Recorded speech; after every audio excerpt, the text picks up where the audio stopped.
platforms with Dr. Gupta, and he has this uncanny ability to take the complex and make it simple. So let me just take off on the two things that you kind of highlighted, which I think will be the core of what we want to build on. One is the fact that we've got to change the DNA.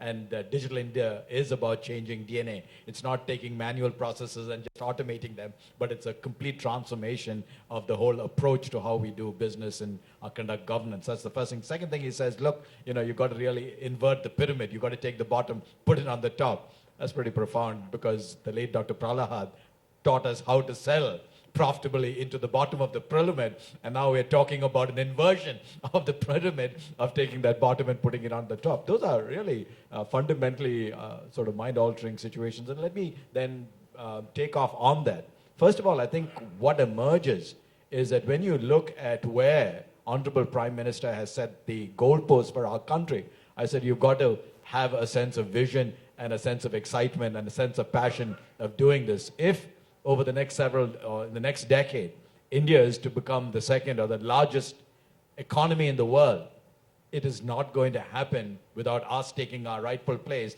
in the panoply of nations, which basically says we're number one or number two. All right, how is that going to happen? I was just reading a recent book. It's called The Second Machine Revolution. It said the first machine revolution was the Industrial Revolution, and the fundamental cardinal trait of that first machine revolution was the ability to put more horsepower per citizen of the country. And that empowered nations to become leaders in this industrial revolution. If you look at the second machine revolution, what the authors, two of them, basically say is that you've got to put more computing power into the hands of every citizen of the country. And the more computing power you put into the hands of this, that's what's going to create the next quote-unquote knowledge revolution. I think the Prime Minister has appropriately put this in the context of Digital India. Now, lots of folks talk about what have we achieved in 365.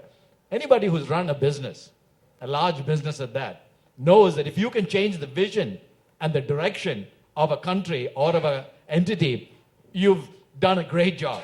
And I think in the last 365 days, what we've seen is a change in focus and a change of direction. And let me talk about the tangibles from our perspective. We are one of the largest borrowers from the industry, all right? And a lot of our investments comes from abroad. The very fact that the Honorable Prime Minister has been able to increase the sovereign debt ratings of this country means that debt becomes a much more affordable commodity to us to be able to invest in our particular enterprises, our networks.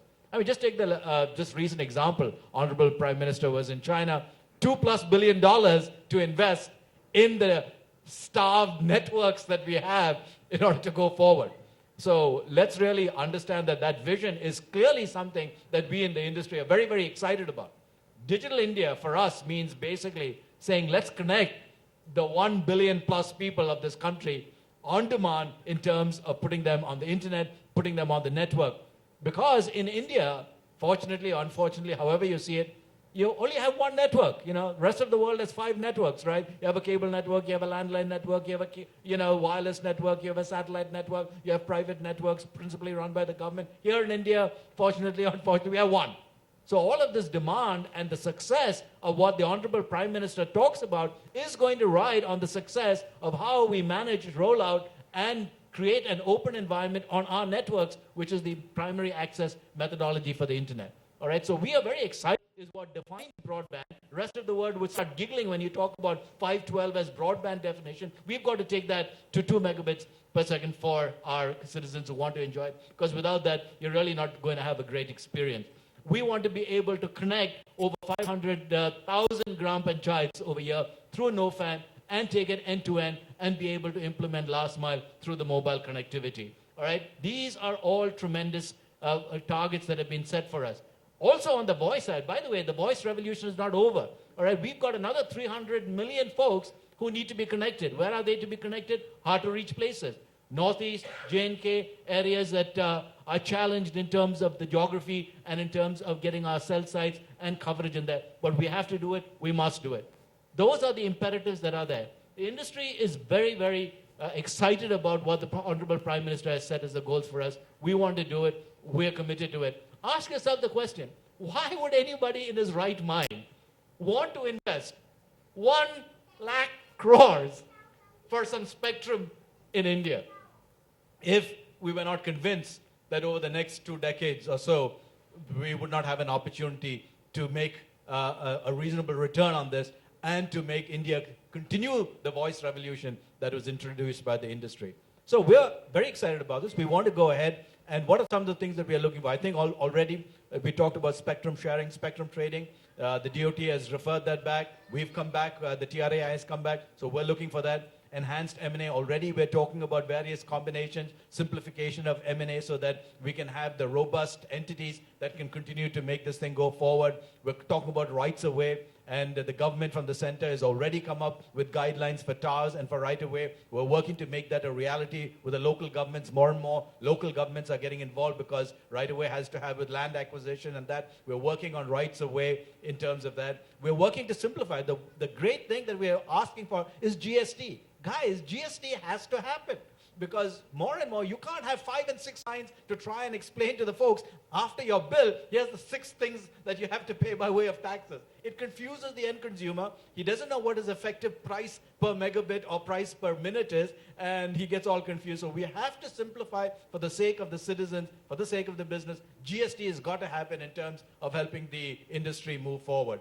And again, we want to continue to look for the support of the government from the center to say, listen, here, let's just continue to look at the industry in terms of its financial health and make sure that something like as simple as SUC charge, the spectrum usage charge, the access fee, we pay 5% for what we call the Universal Service Fund. That's to penetrate the rural folks, right, the rural areas.